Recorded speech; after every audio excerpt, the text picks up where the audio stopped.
Buenas tardes, queridos amigos. Quiero informaros de que ya tenemos nuestra página oficial de Facebook, para aquellos que queráis podáis apoyarnos, una página en Patreon. Sin vosotros, este proyecto no podría existir.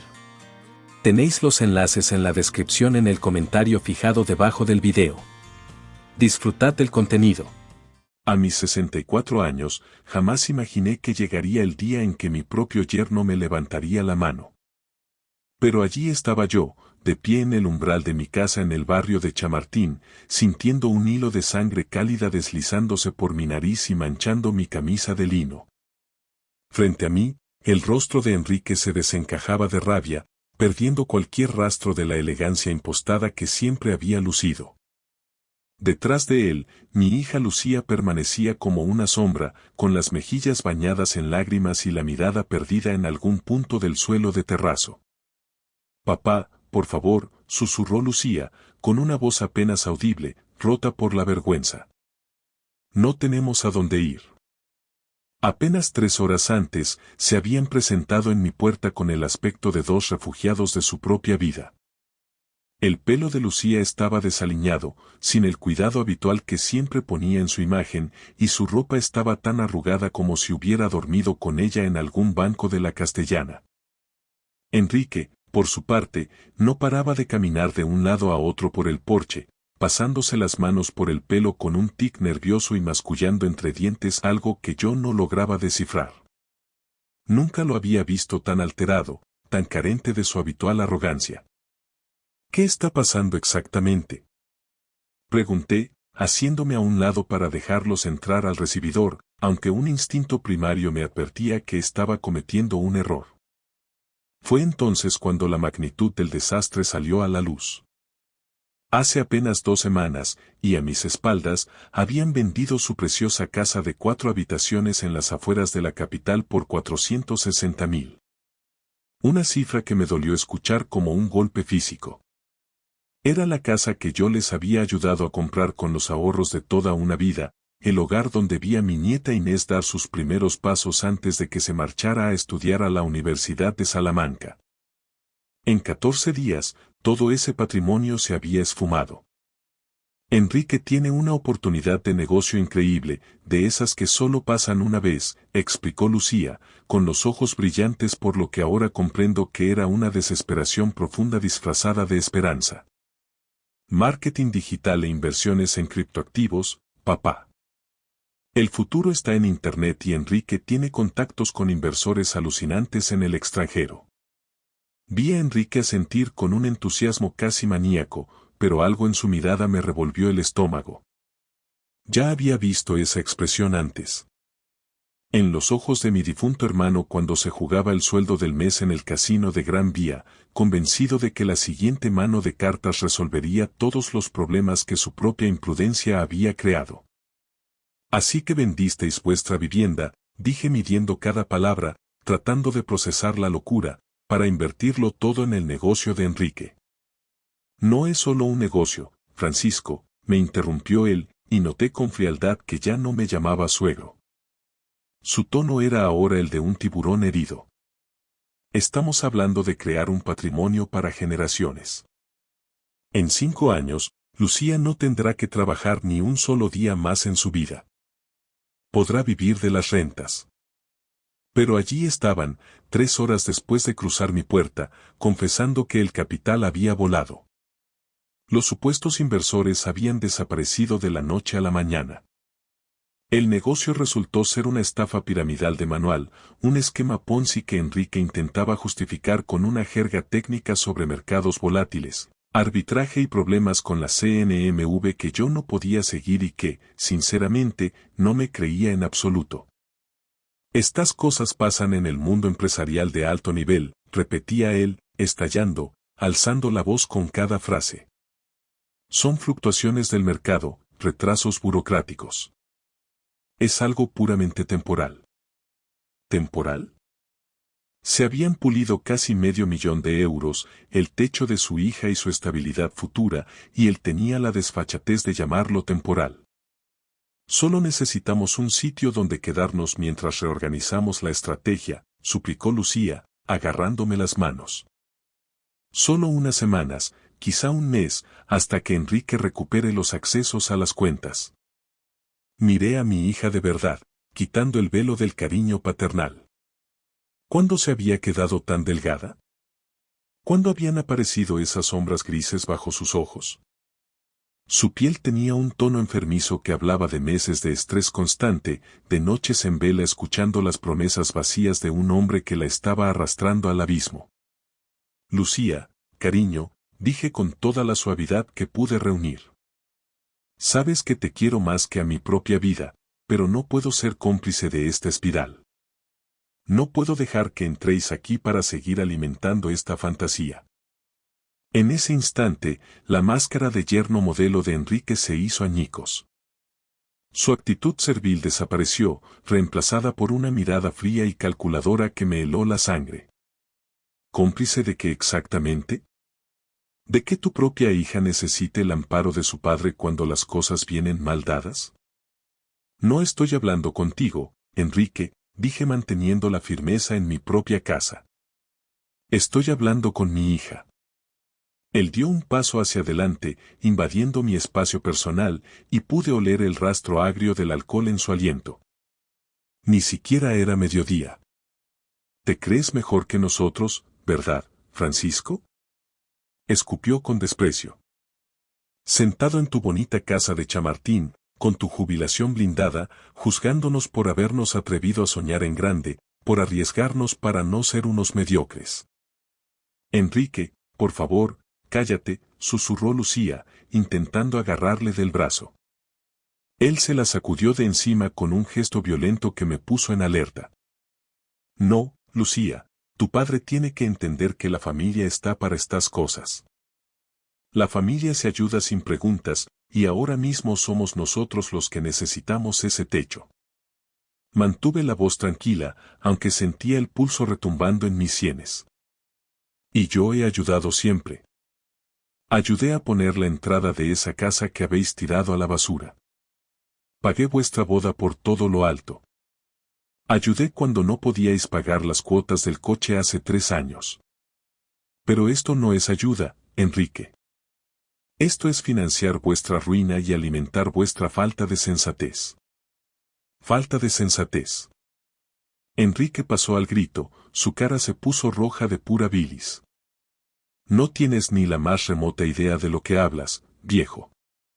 No has tomado un riesgo real en tu vida.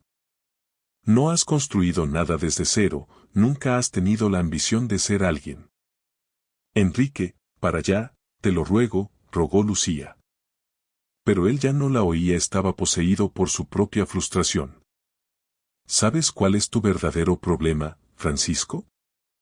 Que eres un hombre pequeño.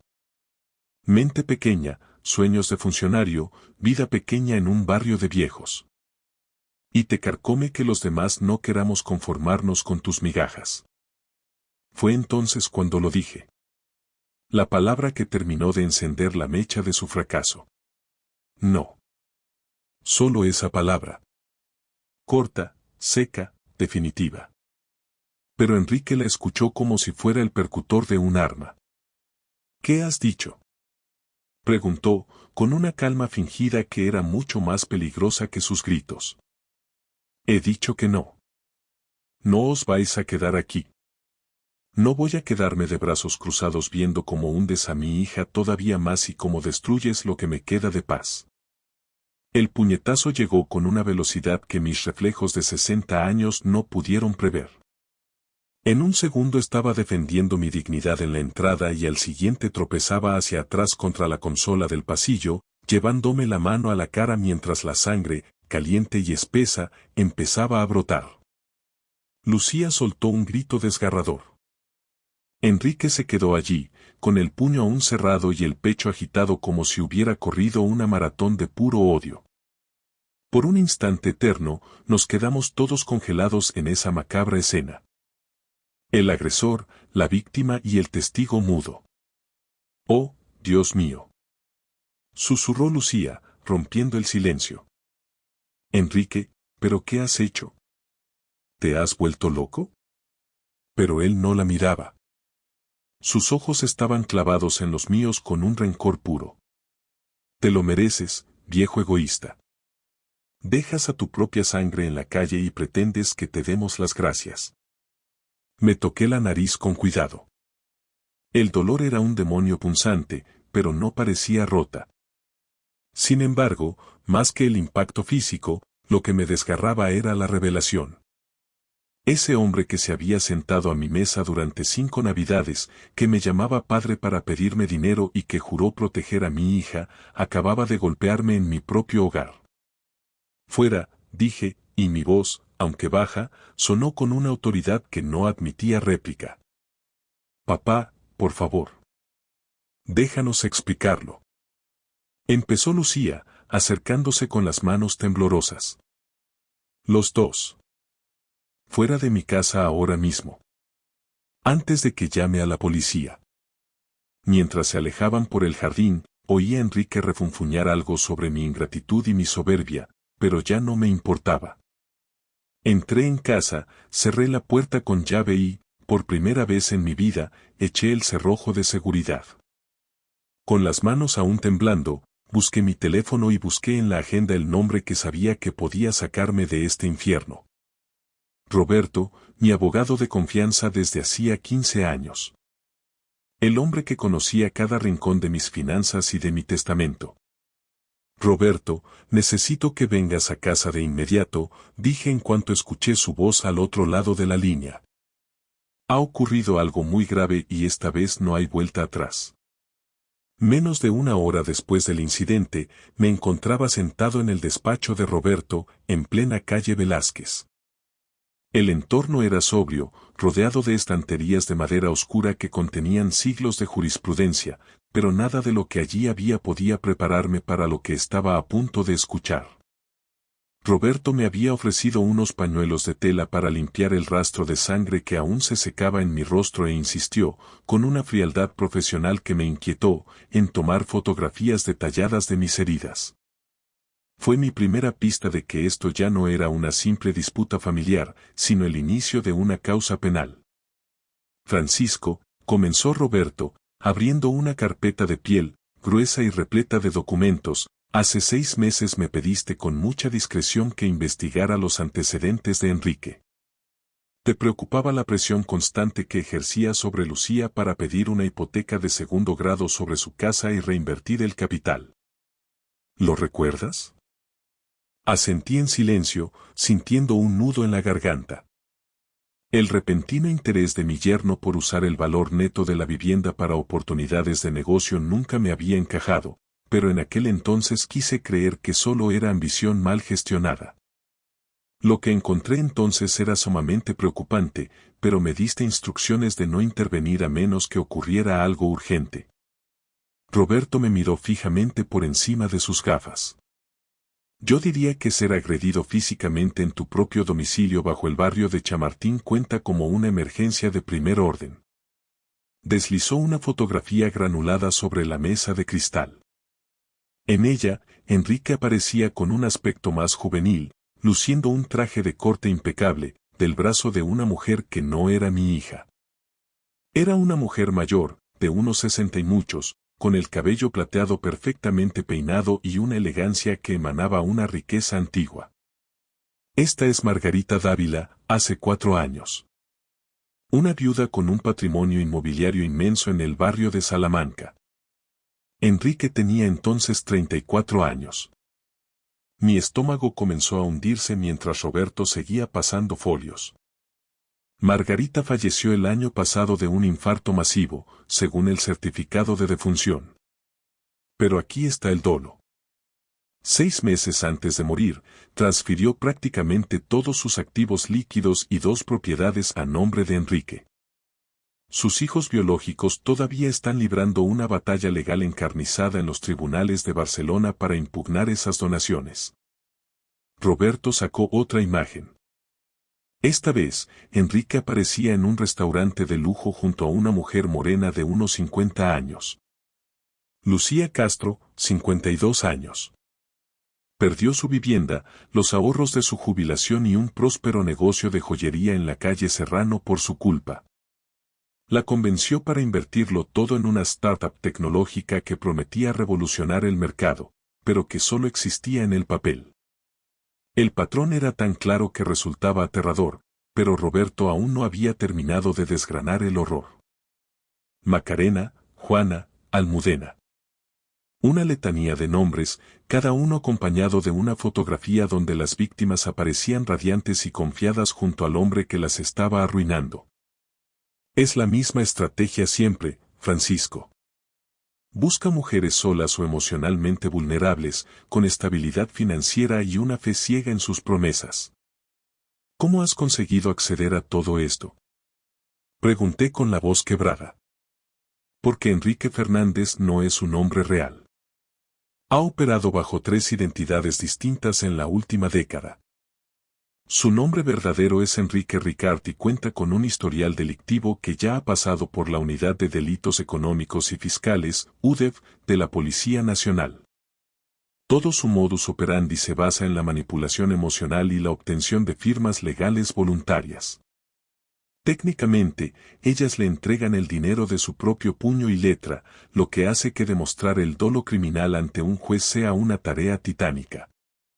Pero el patrón de conducta es innegable. Roberto bajó el tono de voz, inclinándose hacia adelante. Y hay algo mucho más oscuro. Hace 3 meses, Enrique visitó el despacho de un colega mío especializado en derecho sucesorio. Quería asesoramiento específico sobre los derechos del cónyuge supérstite a los bienes heredados en caso de que el beneficiario principal falleciera de forma inesperada.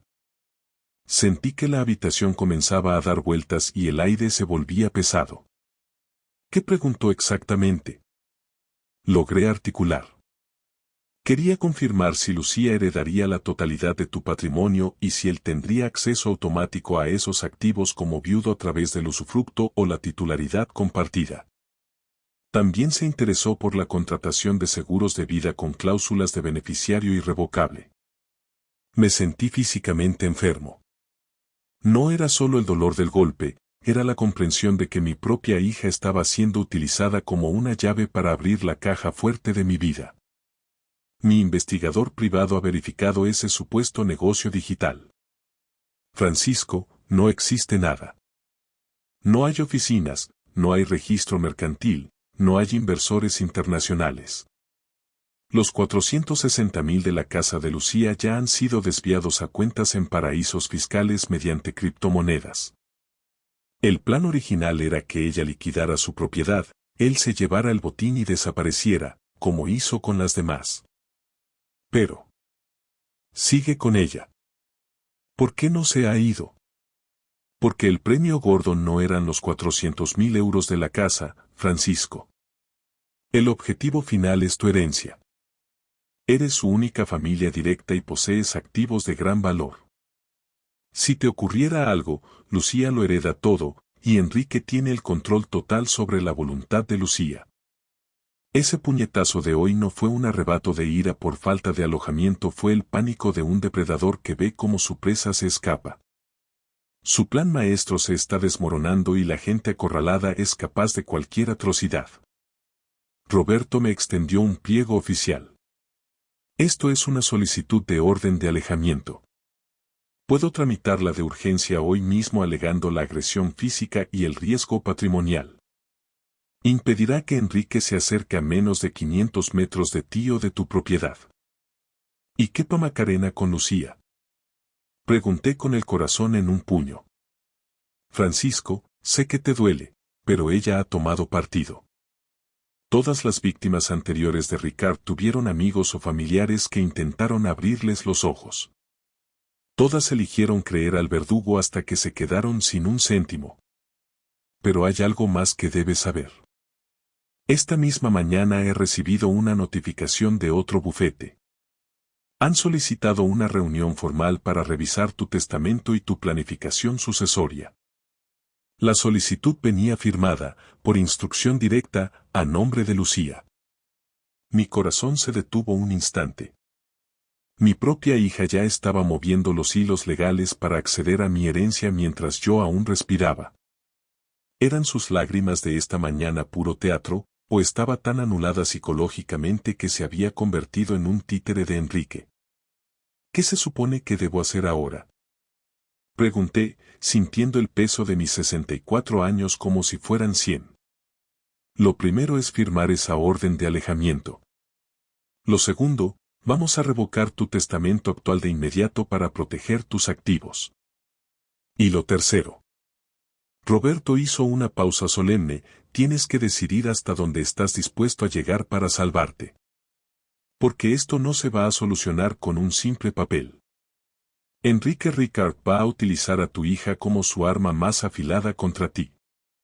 La orden de alejamiento se tramitó con una celeridad inusual esa misma tarde, pero Roberto, con esa perspicacia que lo hacía uno de los mejores abogados de la capital, insistió en que me sometiera a un examen toxicológico completo en una clínica privada. Los resultados de los análisis de sangre confirmaron nuestras sospechas más sombrías. Niveles persistentes de lorazepam y difenhidramina en mi torrente sanguíneo. Son fármacos que se venden bajo receta o en preparados para el insomnio que causan somnolencia, desorientación y una sutil confusión mental. Las dosis eran lo suficientemente bajas como para que yo mismo las atribuyera a los achaques naturales del envejecimiento o al estrés de la jubilación. Me habían estado drogando sistemáticamente durante, al menos, los últimos 2 meses. Volví a mi casa de Chamartín con una rabia lúcida, una claridad de pensamiento que no sentía desde hacía tiempo. La niebla que me envolvía, esa sensación de caminar bajo el agua que nublaba mis juicios, se estaba disipando por fin. Enrique me había estado envenenando en mi propia mesa, mientras compartíamos el vino y me llamaba papá con una sonrisa cínica. Al llegar al portal de mi edificio, divisé el coche de Lucía mal aparcado sobre la acera. Ella estaba allí, sentada en los escalones de granito de la entrada, con la cabeza entre las manos. Se veía tan pequeña, tan vulnerable bajo la luz anaranjada de las farolas de Madrid.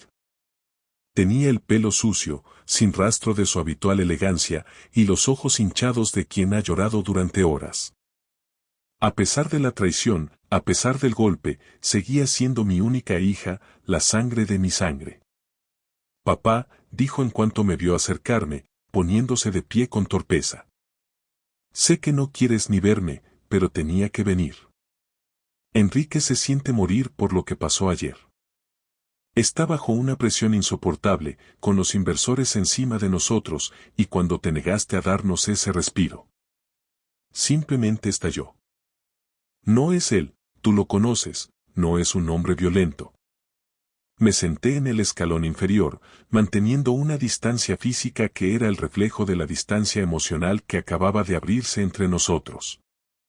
En el bolsillo del pantalón, el botón de pánico que me había entregado Roberto se sentía pesado, una presencia fría y necesaria. Lucía, cuéntame la verdad sobre el préstamo personal que solicitasteis usando esta casa como garantía hipotecaria, dije, observando cada milímetro de su expresión. Su rostro, ya pálido de por sí, se quedó blanco como el mármol. ¿Qué préstamo, papá? No sé de qué hablas. El de 75.000 euros concedido por el Banco Santander. Ese donde, según la documentación que tiene mi abogado, falsificasteis mi firma para simular que me había cedido una nuda propiedad de esta vivienda. Papá, por Dios, yo no sé nada de eso. Enrique lleva todos los asuntos financieros, dice que yo no entiendo de balances. Yo solo firmo donde él me marca con una cruz. Confío en él, es mi marido. Ahí estaba la confesión cruda y dolorosa. Mi hija firmaba sentencias de muerte financiera sin siquiera leerlas, entregando su voluntad a un depredador. ¿Era una inocencia patológica o una ignorancia voluntaria para no ver el abismo? Lucía, cariño, Enrique te ha robado ese dinero igual que quemó los 400.000 euros de vuestra casa. No hay negocio digital, no hay startups en el extranjero. Todo es una arquitectura de mentiras diseñada para vaciarnos. Mientes. Gritó ella, levantándose bruscamente. Su voz rebotó en la fachada del edificio. Nunca te ha gustado Enrique. Desde el primer día le pusiste la cruz.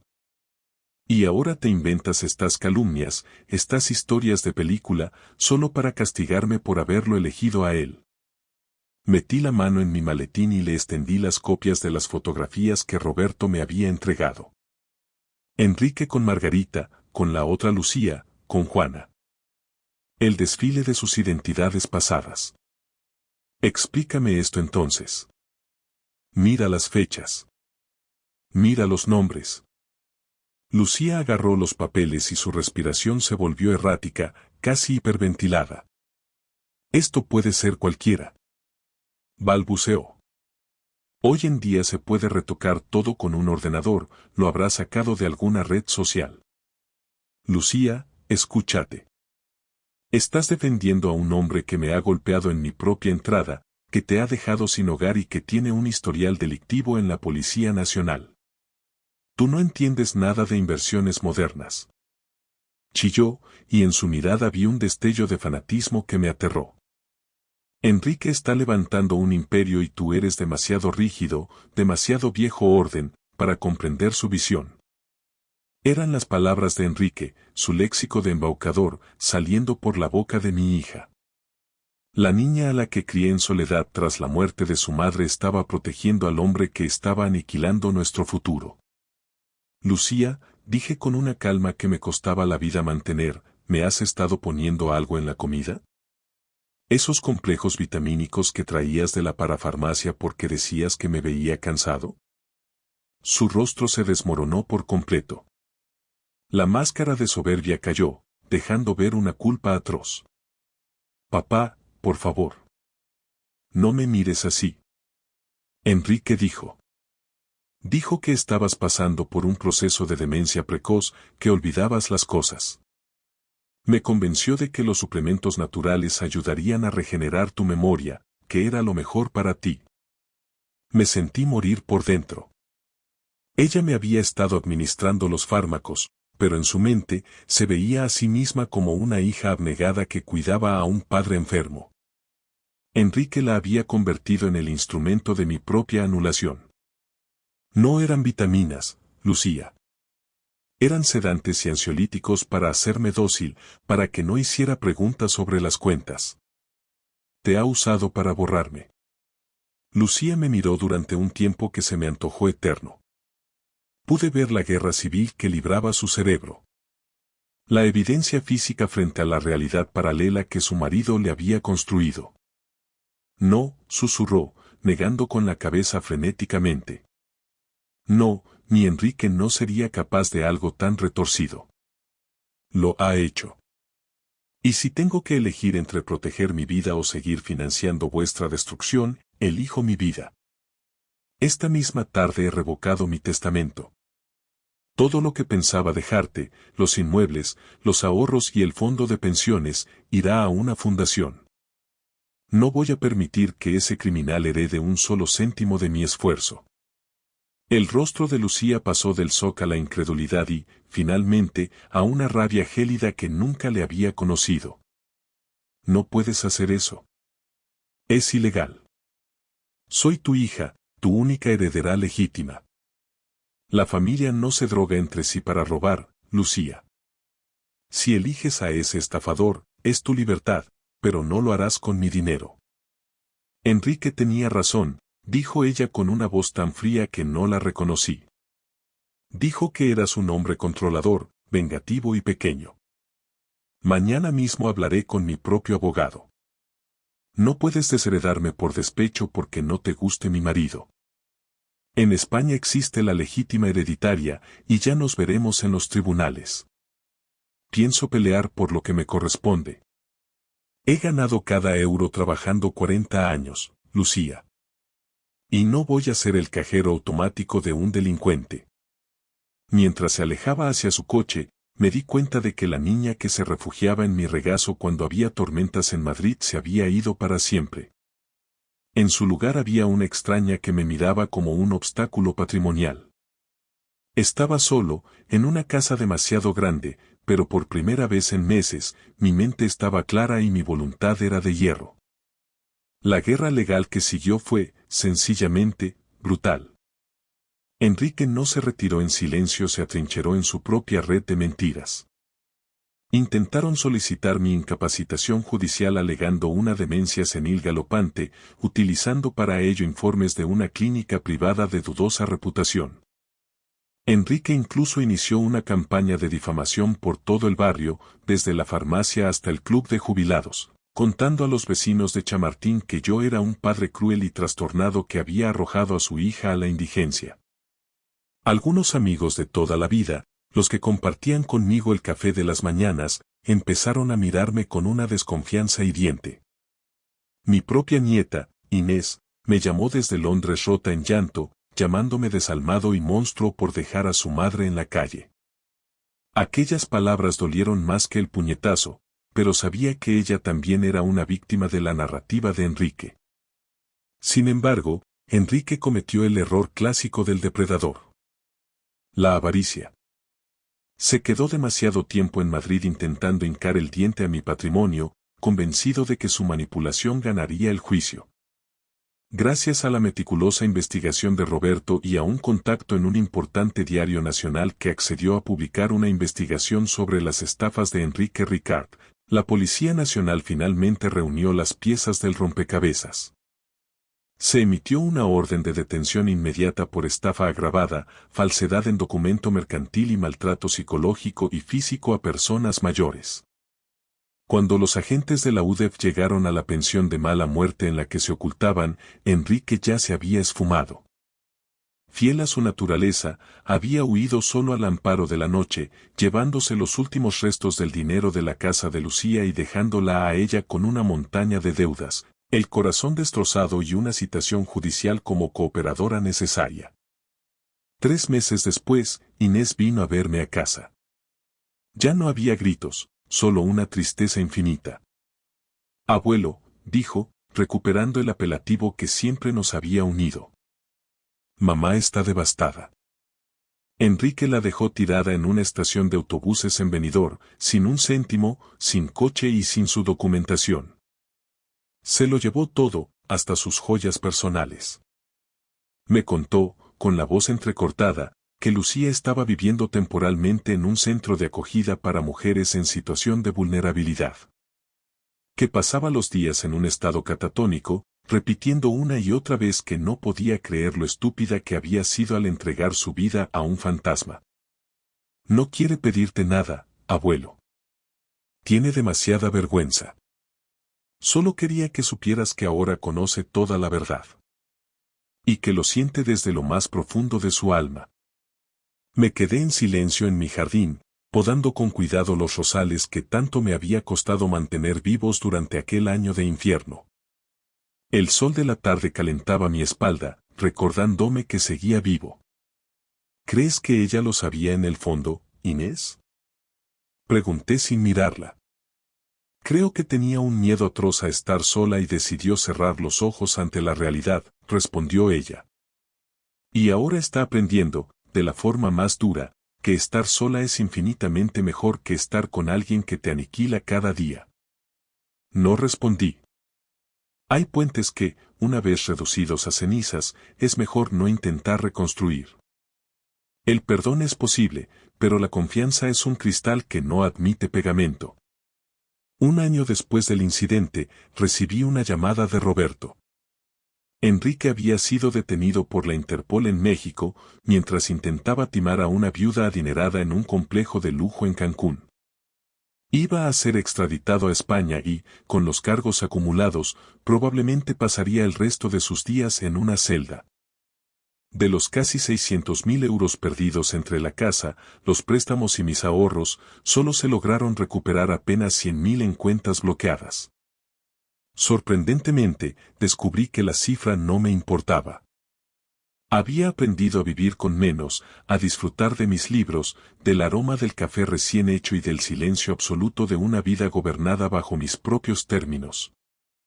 Lucía, por su parte, empezó a trabajar como administrativa en una gestoría tras realizar un curso de reinserción laboral. No me escribe, ni yo la busco. Inés me cuenta que su madre no quiere ser una carga ni interferir en la paz que tanto me costó recuperar. Y, aunque suene duro, sentí un inmenso alivio. No porque no la quiera, sino porque por fin la veo tomando responsabilidad por sus propios actos, sin escudarse en otros. He aprendido que protegerse a uno mismo no es un acto de egoísmo, sino una necesidad vital. Y que empezar de nuevo a los 64 años no solo es posible, sino que puede ser el prólogo de los años más auténticos de tu existencia. Ahora paso las tardes en mi jardín de Chamartín. Nadie me manipula, nadie me roba, nadie me miente. Soy el dueño de mi destino. Y la libertad, he descubierto, vale cada céntimo que pagué por ella. Incluso el amargo precio de haber perdido a mi hija por culpa de sus propias y desastrosas decisiones.